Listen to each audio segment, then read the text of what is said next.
कराची में ऑपरेशन और फिर लापता, कौन हुआ है, खबर कहां से आई है। महारंग बलोच की रिहाई का इम्कान अब खत्म होने लगा। धरना उठ गया, एक डील हो गई या फिर मामलात कुछ और हैं। धरना खत्म है लेकिन एहतजाज खत्म नहीं है। कामरान टेसूरी ने अशार किसके लिए पढ़े और क्यों पढ़े। जो बांटेगा दुनिया में रोशनी अपनी, वो आफताब इसी सरजमी से निकलेगा। और फिर एक और ऑपरेशन ऑपरेशन ऑपरेशन और फिर ऑपरेशन की बातें कहां गूंज रही है। अपने प्रोग्राम का बाकायदा आगाज करने से पहले हर बार की तरह आपसे दरख्वास्त के जनाब वाला, अगर आपने चैनल सब्सक्राइब नहीं किया तो सब्सक्राइब जरूर कीजिए, जरूर कीजिए, जरूर कीजिए। कोई लापता नहीं करेगा, डरिएगा मत। आज बहुत बड़ी बड़ी और अहम खबरों से गुफ्तगू का आगाज करना है, और इससे पहले कि मैं मुल्क भर में होने वाले चंद बड़े वाकयात की तरफ इशारा करूं, बहुत ज़रूरी यह है कि एक और ऑपरेशन भी जारी हुआ है। और वो ऑपरेशन अब कहाँ हो रहा है, किस तरीके से हो रहा है और कौन कर रहा है, ये सारी वजाहत मैं आपके सामने रखूंगा कि कराची में आखिर कितने लोग लापता हुए गुज़िश्ता 4 दिन के दौरान, और अभी तक उनका मालूम क्यों नहीं हो रहा, वो कौन लोग हैं और आखिर उसकी वजह क्या है, ये सब हम आपके सामने रखेंगे। लेकिन उससे पहले चलते हैं वो खबर जिस पर पूरे पाकिस्तान की निगाह थी, और वो निगाह इस हवाले से थी कि महारंग बलोच को गिरफ्तार किया गया था। उसके बाद उन्हें एमपीओ के तहत हिरासत में रखा गया और इस वक्त वो जेल में मौजूद है। उनकी रिहाई के मुतालबे के लिए वहां पर हाई कोर्ट में एक दरख्वास्त दायर की गई थी, जिसका फैसला जज साहब ने सुना दिया। अब जो फैसला सुनाया गया है वो बहुत ही अहम नुक्ता है। अच्छा, अभी तक हमने ये देखा था कि पूरे पाकिस्तान के अंदर एमपीओ के तहत जो तहरीक इंसाफ के कारकुनान को, उनके रहनुमाओं को जो गिरफ्तार किया गया था, उनकी रिहाई बाद में अमल में आई थी अदालत से, और अदालत ने कहा था कि जनाब इनको एमपीओ के तहत जिन्हें गिरफ्तार किया गया है उन्हें रिहा कर दिया जाए।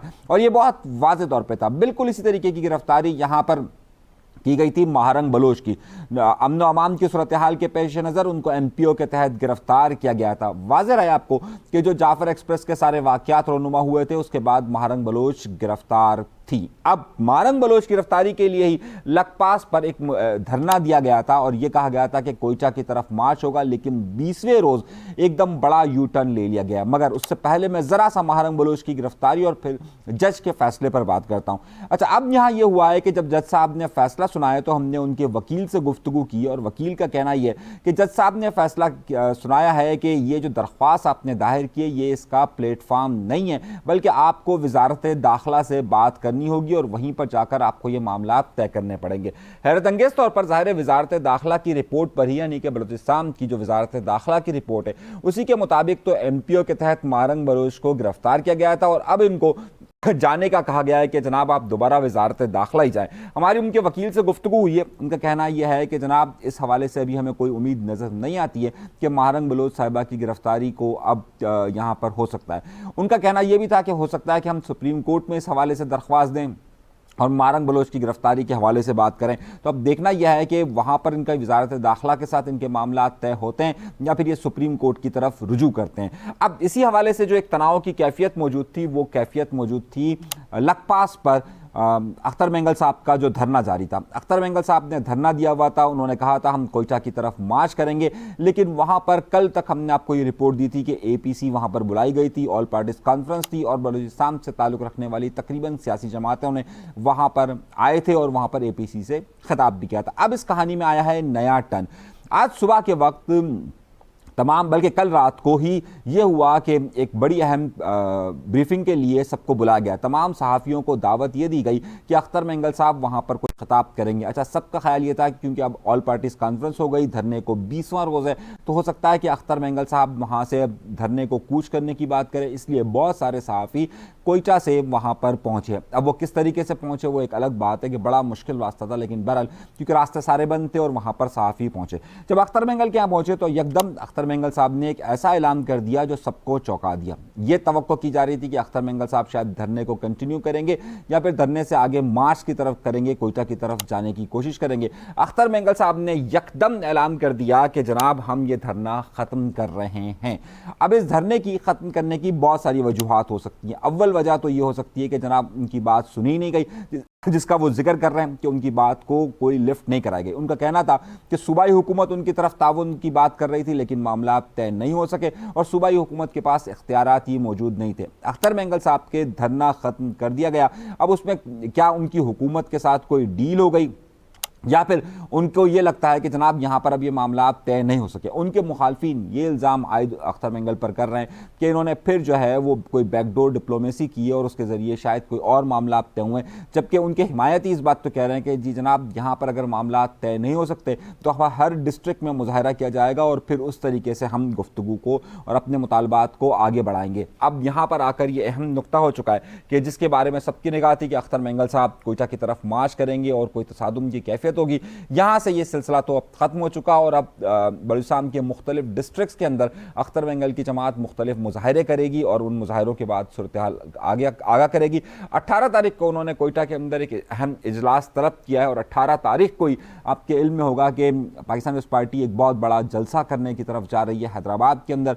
तो अब ज़ाहिर 18 तारीख सरगर्मियों से भरपूर होगा। बलूचिस्तान में भी सरगर्मियाँ हो रही होंगी और सिंध के अंदर भी सरगर्मी हो रही होगी कि वहाँ मामला क्या होते हैं। यहाँ तक हो गई पहली खबर। तो महारक बलोच के अब रिहाई के इम्कानात भी नहीं है और अख्तर मेंगल साहब जो है वो यहाँ से अपना धरना समेट चुके हैं। अब वो मुजाहिरों की तरफ आ चुके हैं। लेकिन अब आइए सिंध की तरफ, और सिंध में जो बड़ी खबरें रोनुमा हुई उसमें हमने आपको कल भी बताया था कि किस तरीके से फरियाल तारपुर साहिबा इस वक्त सरगर्म है और इस वक्त जो इनके सरबराह यानी कि जुल्फ़िकार जूनियर, उन्होंने अनाउंसमेंट ये कर दिया था, जो शहीद भुट्टो ग्रुप के हैं उन्होंने अनाउंसमेंट ये किया था कि वो बंदरगाहों को बंद कर देंगे अगर उनका पानी बंद हो। अब मामला यह है कि सिंध और पंजाब और सिंध और वफाकी हुकूमत के दरमियान बयानिया और बयानात की जंग इस वक्त जारी है। वफाकी हुकूमत की तरफ से भले खामोशी हो, लेकिन पंजाब हुकूमत की तरफ से बार बार ये बात कही जा रही है कि जनाब हम ये कैनाल्स बनेंगी और हर सूरत में बनेंगी, और उसमें वो ज़रदारी साहब का भी हवाला दे रहे हैं। आज सिंध के आपाशी के वज़ीर ने एक और ख़त लिख दिया है और कहा है कि जनाब ये मामला हल होना चाहिए और हमें पानी कम मिल रहा है और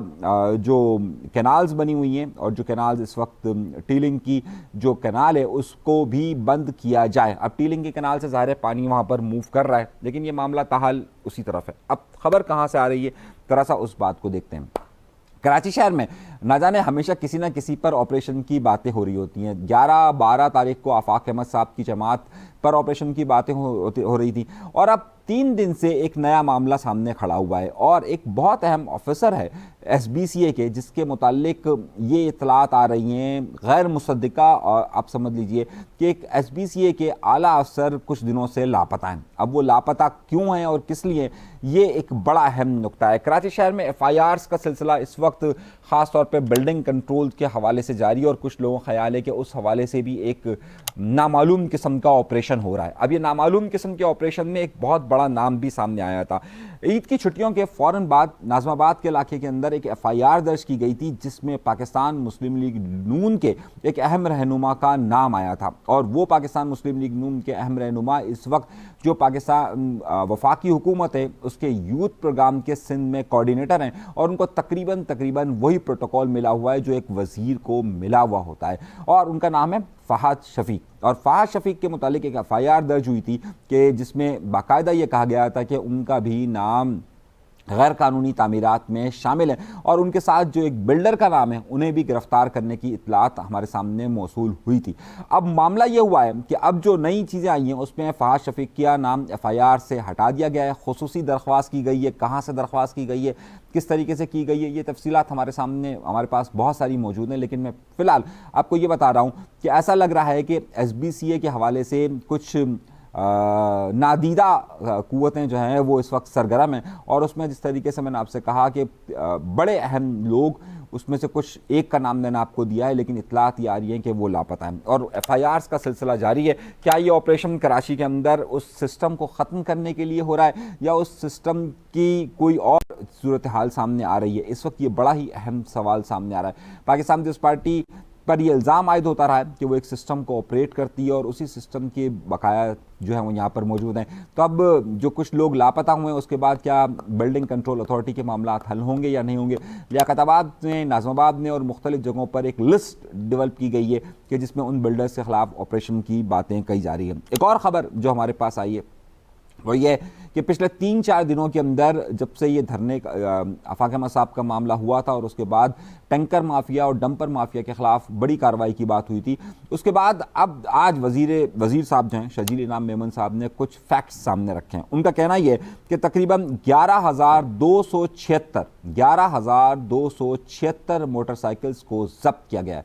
आपके इल्म में होगा कि तकरीबन 45 लाख के करीब मोटरसाइकिल्स रजिस्टर्ड हैं यहाँ पर, और उसमें से 11,276 मोटरसाइकिल्स को जब्त किया गया है। जो लाइट ट्रैफिक व्हीकल्स हैं उनमें से तकरीबन 223 को जब्त किया गया है। 174 बड़ी गाड़ियां जो हैं उनकी रजिस्ट्रेशन को आर्जी तौर पर मुअत्तल किया गया है, और 831 गाड़ियों पर जिनके ऊपर फैंसी नंबर प्लेट या ब्लैक शीशे उनके हैं या दीगर वजूहात की बुनियाद पर उन्हें भी उनके खिलाफ भी कार्रवाई की गई है। अब एक तरफ ये लग रहा है कि क्या वाकई में जो बड़ी हेवी ट्रैफिक के इश्यूज थे उसके हवाले से कराची शहर में कानून की अमलदारी को यकीनी बनाया जा रहा है या नहीं बनाया जा रहा। अभी फ़िलहाल क्योंकि ये बड़ा ही इनिशियल स्टेज है और इस वक्त ये ऑपरेशंस की बात की जा रही है कि अब कराची के निज़ाम को दुरुस्त करने की, चाहे वो बिल्डिंग कंट्रोल अथॉरिटी हो, चाहे वो हेवी ट्रैफिक के इशूज़ हों, उसे हल करने के लिए सिंध हुकूमत खुद से कर रही है या फिर एक प्रेशर है।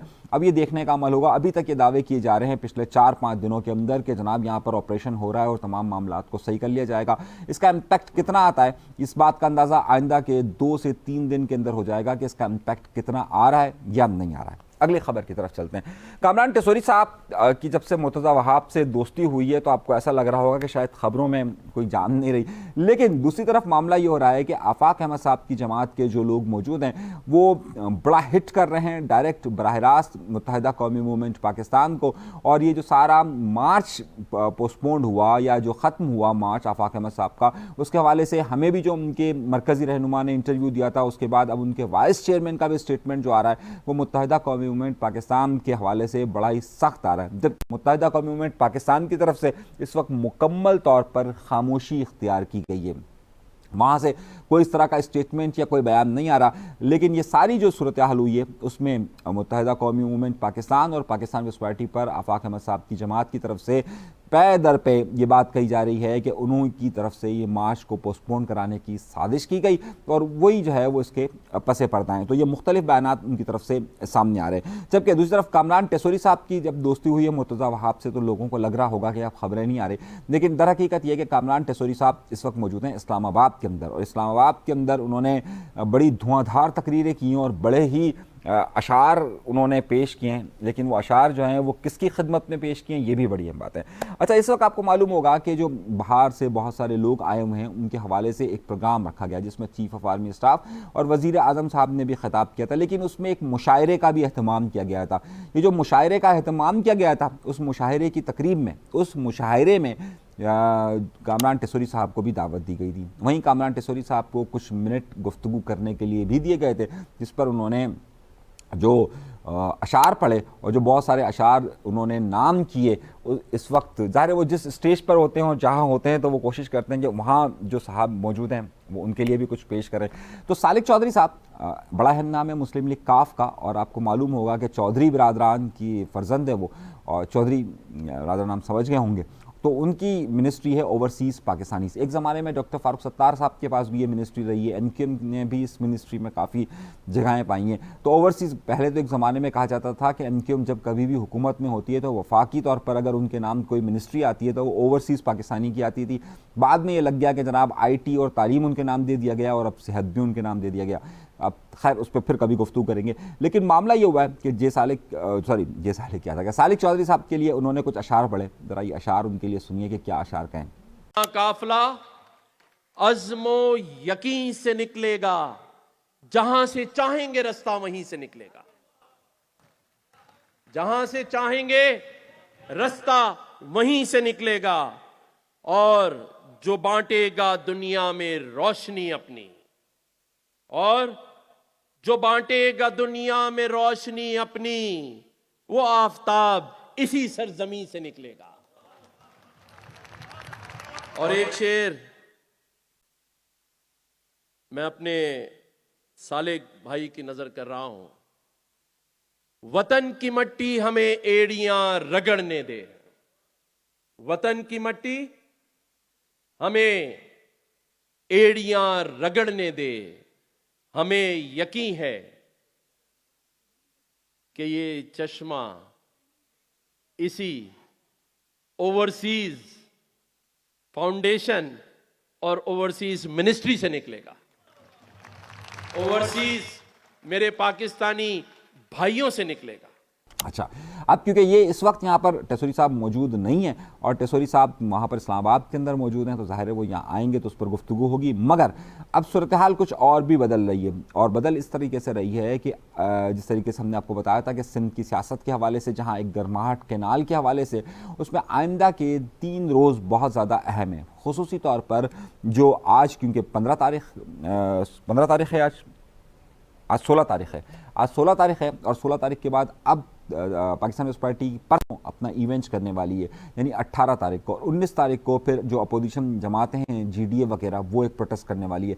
18 तारीख के लिए पाकिस्तान पीपल्स पार्टी का मुकम्मल तौर पर इस वक्त फोकस हो चुका है हैदराबाद, और हैदराबाद के अंदर वो मुकम्मल ये कोशिश कर रही है कि वो बड़े मार्च की तरफ जाए। लेकिन उसी दौरान हमारे पास इत्तला ये आ रही है कि मुख्तलिफ शाहराहों पर मुख्तलिफ कौम परस्त जमातें भी 18 तारीख को मार्च कर रही है या मुजाहरों का ऐलान कर रही है। अब पाकिस्तान पीपल्स पार्टी के भी काफ़िले निकलेंगे और उसी दौरान मुख्तलिफ कौम परस्त जमातों के काफ़िले भी निकलेंगे।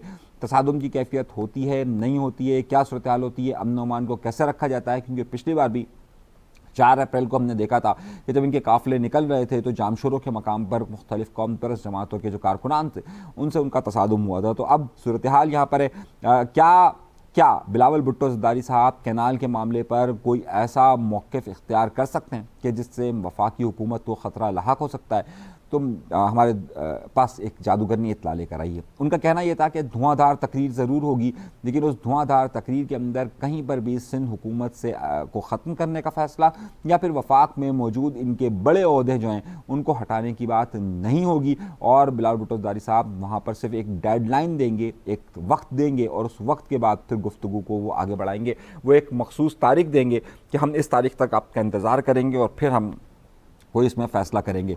जादूगरनी जो खबर लेकर आई है वो ये खबर है। अब आगे की तरफ क्या होगा ये आइंदा का वक्त बताएगा। अभी तक के लिए इजाज़त दीजिएगा। अल्लाह तबारक व तआला आप सबको खुश व खुर्रम रखे, आबाद रखे, सलामत रखे, कायम रखे। इजाज़त दीजिए, अल्लाह ने के बाद।